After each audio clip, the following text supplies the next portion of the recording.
बिस्मिल्लाहिर्रहमानिर्रहीम नहमदुहु व नुसल्ली अला रसूलिहिल करीम अम्मा बाद।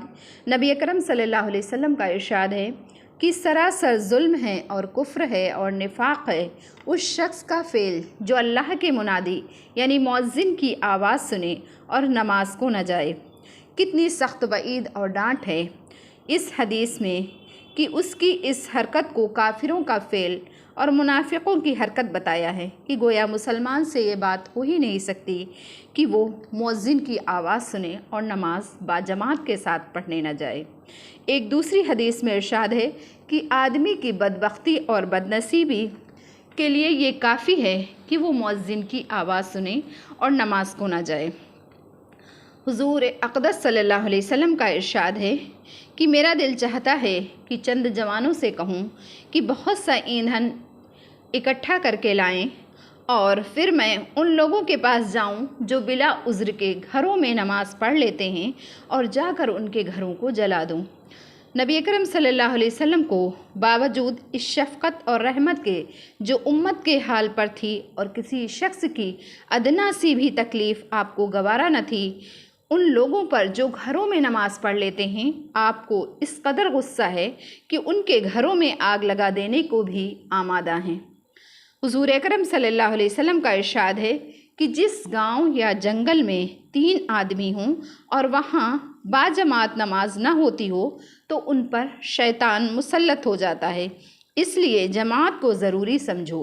भेड़िया अकेली बकरी को खा जाता है और आदमियों का भेड़िया शैतान है। हज़रत अब्दुल्लाह बिन अब्बास रज़ियल्लाहु अन्हु से किसी ने पूछा कि एक शख्स दिन भर रोज़ा रखता है और रात भर नफलें पढ़ता है मगर जुमा और जमात में शरीक नहीं होता, उसके मुताल्लिक़ क्या हुक्म है? आपने फरमाया कि ये शख्स जहन्नमी है।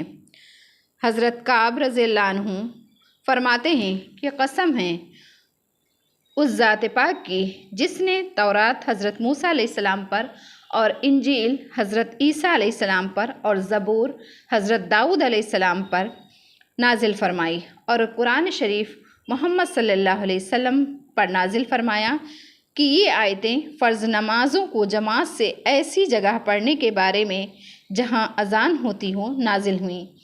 तर्जुमा ये है कि जिस दिन अल्लाह ताला तजल्ली फ़रमाएंगे जो एक ख़ास किस्म की तजल्ली होगी और लोग उस दिन सजदा के लिए बुलाए जाएंगे तो ये लोग सजदा नहीं कर सकेंगे। इनकी आँखें शर्म के मारे झुकी हुई होंगी और इन पर ज़िल्लत छाई हुई होगी, इसलिए कि ये लोग दुनिया में सजदे की तरफ बुलाए जाते थे और सही सालिम तंदुरुस्त थे फिर भी सजदा नहीं करते थे।